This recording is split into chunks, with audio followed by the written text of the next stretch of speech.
real fun right now. And if you have attention to go to our Facebook pages, Mix 941 Facebook page or WHBC's Facebook page, also our Twitter feed, you can check us out there live right now because we are going to talk to one of our Wish families. And we have Bethany with us. Hi, Bethany. How are you? Hey, good. How are you? We're doing good, doing good. Awesome. And I, I, I'm so glad that I have a chance to hear your story because, hearing the stories of parents and the kids is really what people, it touches their hearts and they want to know what it means to you and why it's important to you. So share with us the story of Addison. So the events of Addison. Um, so last year this time, back in June, Addison hadn't really been feeling well for a few weeks. She had injured her knee during cheerleading camp, and we had gotten her some physical therapy to rehab her knee. But in the meantime, I mean, she just wasn't herself. She was very lethargic. She was laying on the couch pretty much all day. She would take 3 or 4 hour naps in the afternoon. She basically stopped eating. And she just physically was just getting weaker and weaker as time went on. So my husband and I decided it was time to take her to see her regular pediatrician. So we got her in to see her pediatrician, and he said, she looked really pale, and he felt like maybe some blood work was something that we should do. So we did. We took her, and she, got her blood drawn, and we went home that day, not thinking that anything was too serious. And then later that evening, he called and he mentioned that her hemoglobin was low, and he he said it wasn't terribly low, but it was low enough that we needed to see a hematologist, and he recommended taking her the very next day. So we did, and we I remember the doctor walking in, and he asked Addison a lot of questions. And I don't specifically remember what question he asked her, but she mentioned that we were supposed to leave the next day for a beach vacation. And I remember him looking at me, and his eyes were just so much sadder than they were, 10 seconds ago.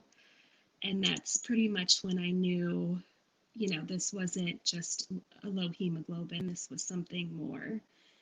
And he explained that 20 minutes before we arrived at her appointment, that the rest of her blood work had come back, and it all showed signs of leukemia.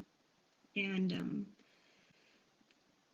you just sit in a room, and someone just crushes a wave on you like that, and it's really hard to maintain composure in front of your 9-year-old, who also is just in shock and confused why she's there and why this is happening to her.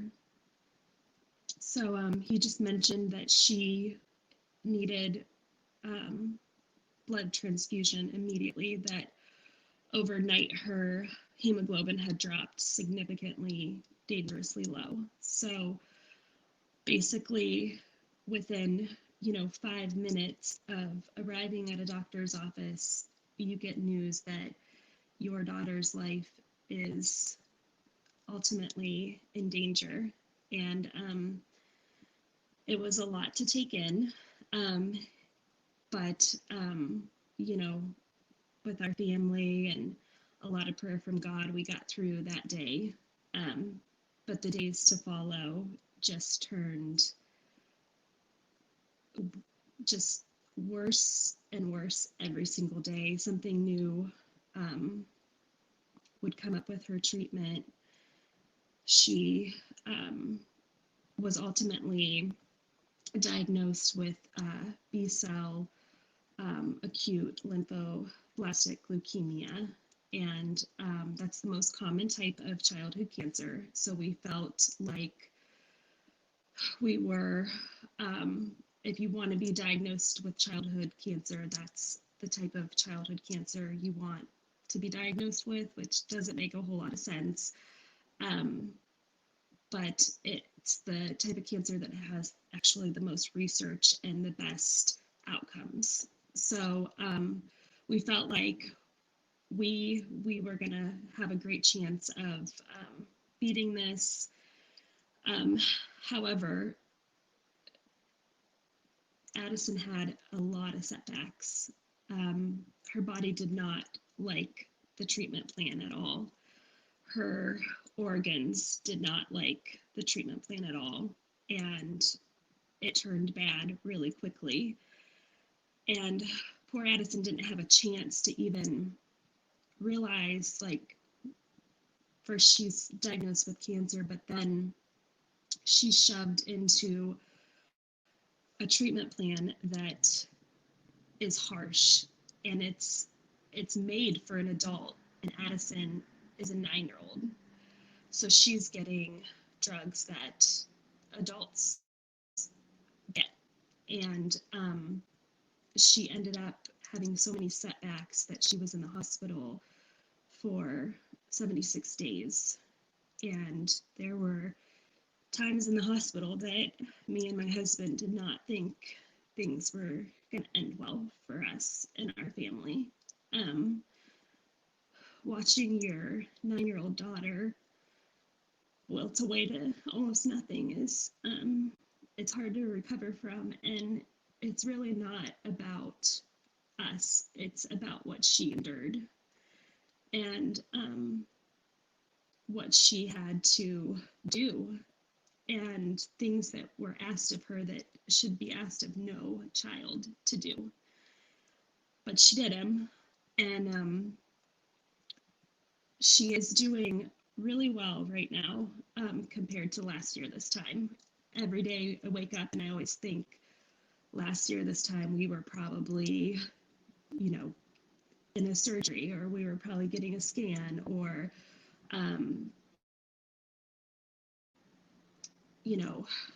all the different things that she went through. So we are blessed and thankful to be where we're at today. And a lot of what kind of got us through some of those really dark days were talking about Addison's Wish. And as a parent, your wish for your child is to not have a wish like this. You wish that this wasn't a thing, but it is. And even though we wish differently for Addison, we're so thankful for this organization who literally has just scooped us up in their arms, has consistently checked in with us. They always just make sure that we know they're still thinking of us.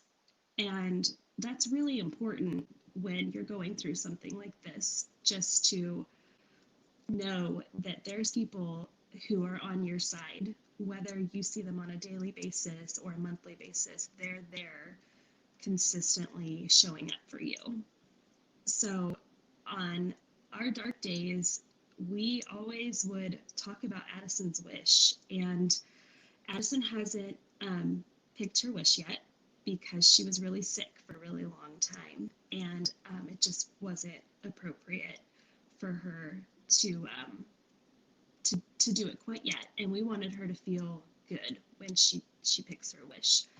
So she hasn't done it yet, but we talk about it a lot, and she loves talking about it. I mean, what kid wouldn't want to get a wish to do something awesome?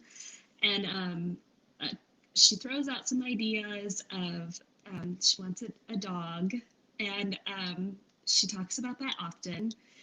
And she's talked about a Disney cruise, because we were actually scheduled to go on a cruise before she was diagnosed. So that's something that she she talks about, and